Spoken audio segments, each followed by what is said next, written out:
Assalamualaikum warahmatullahi wabarakatuh. Hari ini saya ingin berkongsi berkaitan dengan ilmu faraid, tapi kita pergi kepada pertengahan tajuk sedikit, yang mana ia bertajuk Mawa'inul Al-Waris, iaitu penegahan dalam pewarisan. Penegahan ini telah dinamakan dalam kata halangan wasi ataupun dalam bahasa Arab dia Al-Hajbu Wasi.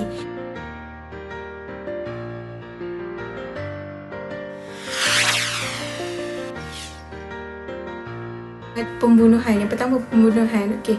Daripada Amr bin Shu'aib, daripada bapanya, daripada datuknya, dan Rasulullah SAW telah bersabda, tiada bagi seseorang pembunuh itu sesuatu daripada harta pusaka. Jadi ni adalah daripada hadis An-Nasa'i, hadis riwayat An-Nasa'i. Maka telah ditetapkan bahawa seorang pembunuh itu tidak layak langsung untuk menerima harta pusaka. Dan sebagai contohnya seorang anak itu telah membunuh ayahnya. Itu adalah salah satu contoh bahawa pembunuh itu sama sekali tidak boleh ataupun tidak layak untuk menerima harta pusaka. Menurut mazhab Syafi'i, terdapat beberapa pembunuhan yang boleh menegah mereka lah daripada mengambil harta pusaka. Okey, segala jenis pembunuhan ini dianggap tidak layak ya untuk mereka ini mewarisi harta pusaka. Kat sini ada terdapat beberapa lah yang telah menurut pandangan mazhab Syafi'i itu. Yang pertama, pembunuhan dengan niat ataupun sengaja melakukan jenayah tersebut, seperti dia mengelar leher, menikam dengan sesuatu yang tajam lah.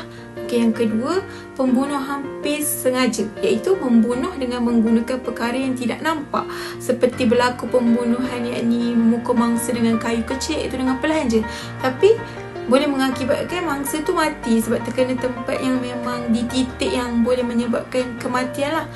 Okey, yang ketiga, pembunuhan tanpa niat. Contohnya, seseorang ayah itu memukul anak dia atas sebab ingin mengajar lah ataupun kesebabkan kesalahan. Jadi ayah itu untuk mengajar anak supaya menjadi lebih baik, tapi tanpa sengaja dia telah mengakibatkan anaknya mati. Okey, jadi itu dia anggap sebagai pembunuhan tanpa niat. Seterusnya, yang kedua, penegahan menerima harta pusaka. Yang kedua, iaitu berlainan agama ataupun murtad.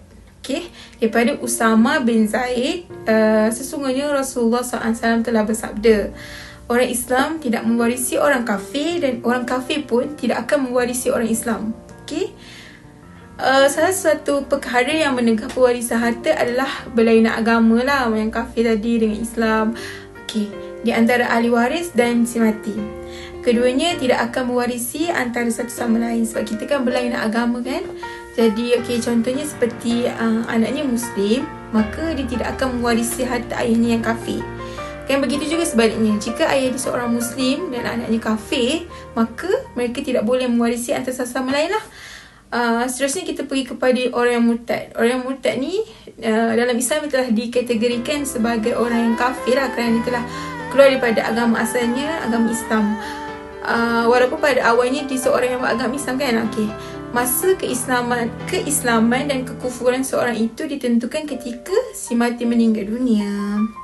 Contohnya, ada kejadian di mana seorang anak ini, yang mana dia Muslim dan ayah dia Muslim, jadi dia layak untuk menerima harta tersebut. Tapi selepas itu baru dia keluar daripada agama Islam dan harta itu telah dapatlah kepada dia, kerana sewaktu ayah dia meninggal dan faraid telah dibahagikan, dia layak menerima kerana itu adalah sebahagian daripada hartanya sebab dia masih dalam agama Islam. Tapi sebab itu dia keluar dan harta itu telah dianggap oleh orang Muslim adalah harta ghanimah. Dan ada juga terdapat satu kejadian yang mana ayah dia telah meninggal dan dia telah keluar daripada Islam sebelum ayah dia meninggal, jadi dia tidak layak untuk menerima harta tersebut. Walaupun selepas ayah dia meninggal, dia masuk Islam, dia tidak dianggap lagi untuk menerima harta itu kerana pada sebelumnya dia telah kufur. Okey, kita akan masuk yang ketiga, yang mana ini adalah penegahan ya, untuk seseorang itu menerima harta pusaka adalah di mana dia adalah seorang hamba. Hamba ialah seorang yang mempunyai kelemahan hukmi. Kerana kekufuran seorang hamba itu, dia tidak layak untuk mewarisi harta pusaka dan juga dia tidak boleh diwarisi ya. Ini kerana dia tidak berkelayakan menerima harta. Okey, semua bentuk perhambaan tidak layak menerima harta pusaka. Semoga perkongsian saya pada hari ini dapat memberi manfaat kepada semua orang dan boleh diguna pakai untuk masa hadapan, insya-Allah.